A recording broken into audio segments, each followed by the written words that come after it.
You can create a variety of fun projects with the FHSM 700 multifunctional domestic sewing machine. This machine is easy to use for beginning and advanced sewers alike.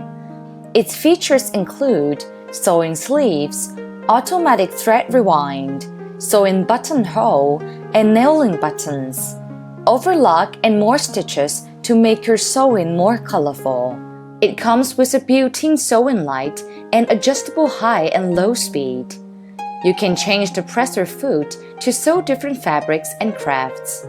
And you can use the power adapter to sew easily.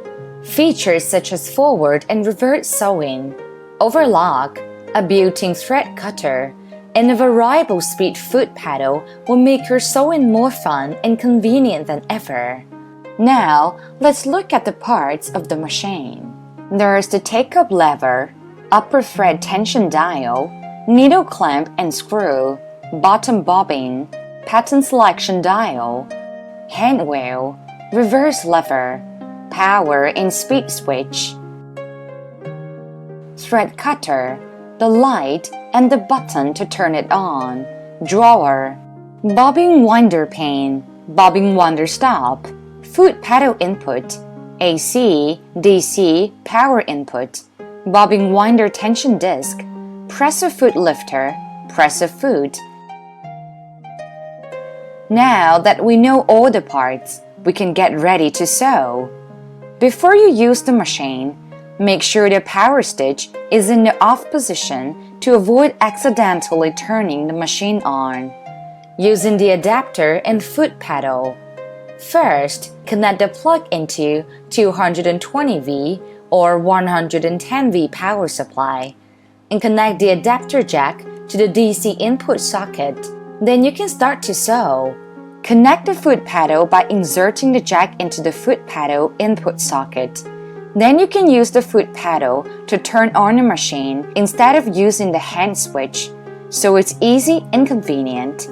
Caution: make sure the adapter and foot pedal is unplugged from the machine when you're not using it, so the sewing machine won't accidentally start up. Threading the machine, winding the bobbin. First, put an empty bobbin on the bobbin winder pin. Push the bobbin to the right towards the hand wheel to fix the bobbin. Unwind some thread from a bigger spool. Put a thread around the bobbin winder tension disc. Put it through any one of the metal holes in the bobbin. Hold onto the thread. Wind the thread clockwise around the bobbin several times and turn on the power switch to start winding. When you have enough thread wound on, turn off the power switch to stop winding. Push the bobbin to the left, away from the hand wheel, cut the thread, and take the bobbin off. Caution: make sure there is no thread in the machine before you wind a new bobbin, because this could jam the thread. Threading the upper thread. Put a spool on the thread spindle, then put on a thread spindle cover. Pull the thread so it passes through the bobbin winder tension disc, down through the gap. Pull it back up as the arrow shows, through the take-up lever, then through the hole next to the needle clamp screw. Or use hands to pull the thread into the hole through the gap. Easily thread the needle by sticking the needle threader through the eye from back to front. Put the thread through the wire of the threader and pull the threader back out. Caution: the needle eye must be threaded from front to back for the sewing machine to work. Replacing the bobbin. Press the bobbin cover release button and slide it to the right. The bobbin cover will be automatically popped up. Then remove the bobbin cover and put the new bobbin in the holder. With the thread going clockwise, leave 5 to 10 centimeters of thread hanging out. Hold the needle thread with one hand and with the other hand, turn the hand wheel counterclockwise, and the needle thread will pick up the bobbin thread and pull it up through the hole under the needle. Separate the two threads and pull them to the back of the machine under the presser foot, leaving about 15 centimeters hanging there. Now, replace the bobbin cover. Caution: always make sure the bobbin thread has been picked up with about 15 cm hanging out before you start to sew. Replacing the needle. 1. To prevent injury from accidentally starting up the machine, make sure to turn off the switch or the plug. 2. To raise the needle to its highest, hold the old needle and loosen the needle clamp screw. Remove the old needle and discard it responsibly. 3. Insert a new needle into the clamp with the flat side of the needle facing the back, toward the presser foot bar. 4. Be sure to push the needle all the way up. Then, tighten the screw. Caution: always remove the batteries or unplug the adapter before you change the needle. Make sure the new needle faces the right way and the screw is tightened. Presser foot replacement. Removing the presser foot. Turn the hand wheel counterclockwise to raise the needle to its highest position. Raise the presser foot lifter and press the presser foot locking lever. The presser foot will drop off automatically from the locking device. Installing the presser foot. Put the presser foot under the presser foot locking device. Lower the presser foot lifter. Press the presser foot locking device to reset the foot, and lift the presser foot lifter. If the foot has been picked up, then you're done. If not, check to make sure the foot is exactly under the locking device and repeat the steps. Caution: the round axle on a presser foot must ride under the U-shaped gap of presser foot locking device. Otherwise, the presser foot can't be picked up. Once you are done setting up the machine, you can start to sew. Sewing. First, turn the handwheel counterclockwise to raise the needle to its highest position. Second, raise the presser foot lifter and place the fabric you want to sew under the presser foot.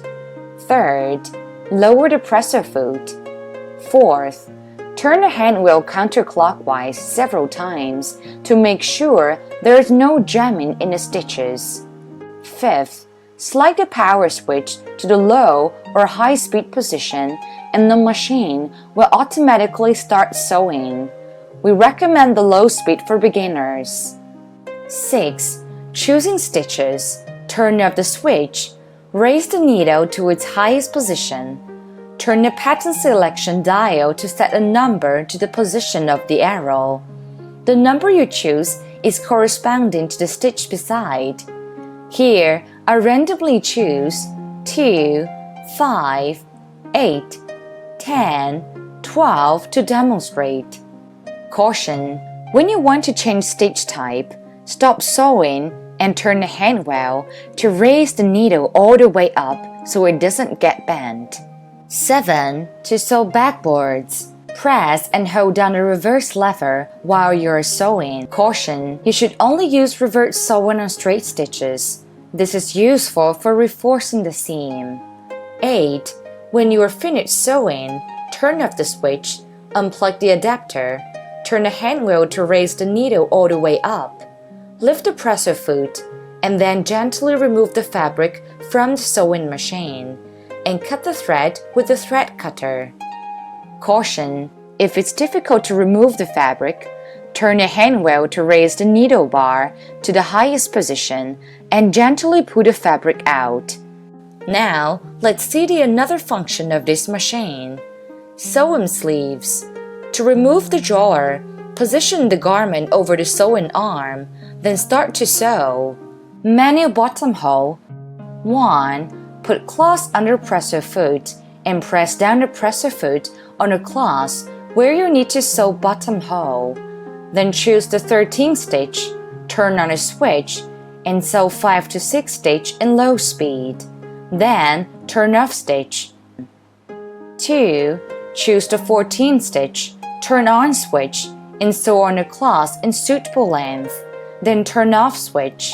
Note that try to keep sew stitch in straight line. 3. Choose the 15th stitch to sew 5 to 6 stitch in low speed. Then turn off switch. 4. Raise the presser foot. Turn the cloth head back.